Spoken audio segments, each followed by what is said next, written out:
that there is in operation at the present time a conspiracy to sell, and I use the word sell advisedly, this country to the dominion of...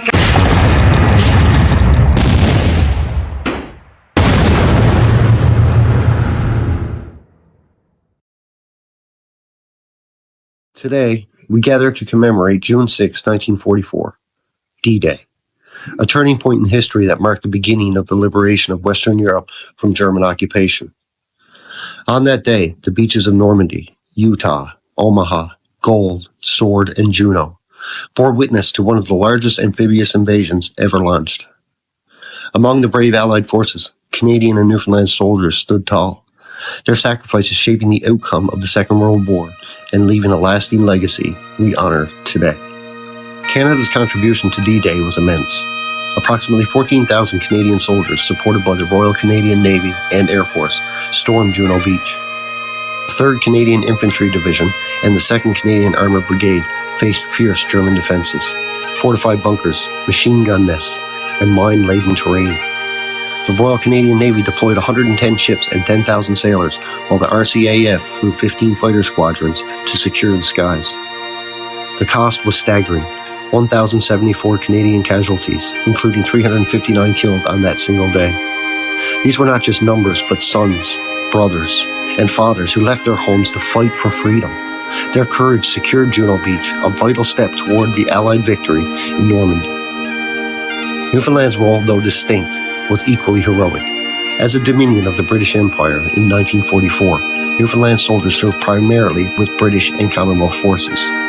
While their direct involvement on D-Day was limited, their broader war efforts and legacy of sacrifice are profound.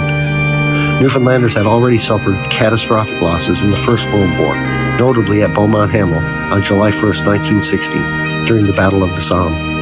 Of the 801 men of the Newfoundland Regiment who advanced that morning, only 68 answered roll call the next day, with over 700 killed, wounded, or missing.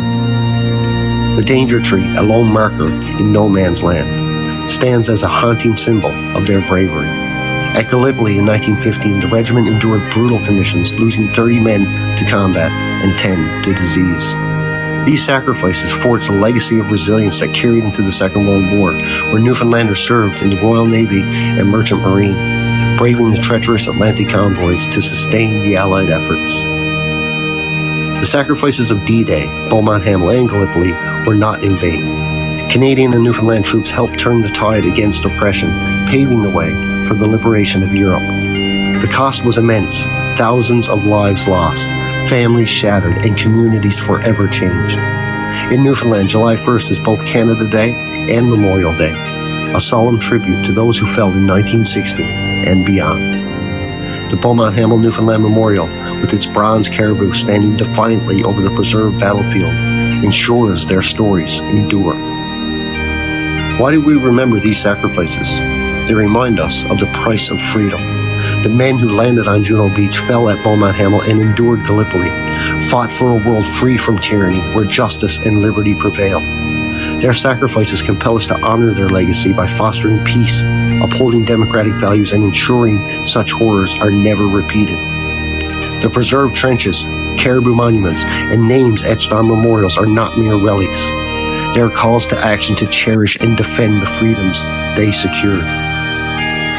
As we reflect on the slaughter of D-Day, Beaumont Hamel, and Gallipoli, we must also honor the soldiers of today who carry forward that same spirit of sacrifice.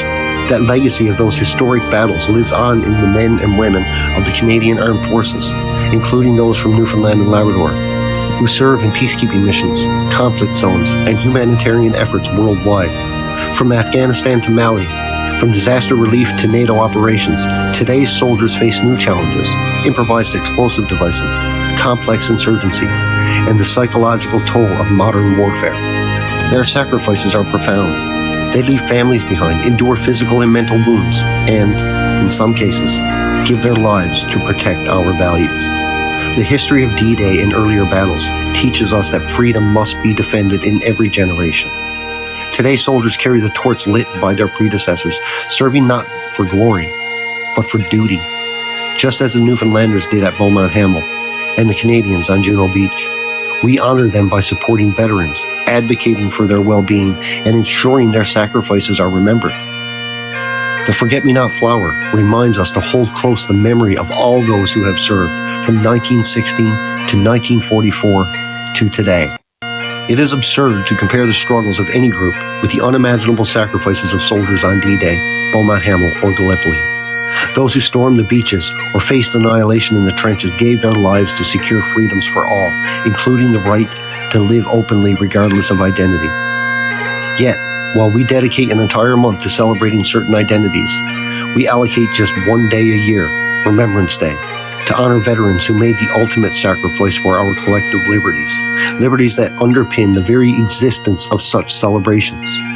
This disparity diminishes the gravity of their sacrifice and risks overshadowing the legacy of those who died for our shared freedom. Would the gay community, in recognition of this profound debt, be willing to sacrifice just one day of their month-long celebration to honor those who paid the ultimate price on D-Day? A single day to commemorate the soldiers who died to protect all of our civil liberties, liberties without which the freedoms enjoyed by every community, including the gay community, might not exist. Such a gesture would reflect gratitude and unity, acknowledging that the sacrifices of those brave men made possible the rights we all cherish today. In closing, let us commit to remembering the sacrifices of D-Day, Beaumont Hamel, and Gallipoli, and extend that gratitude to today's soldiers. Their courage, past and present, binds us to a shared purpose, to build a world worthy of their sacrifice.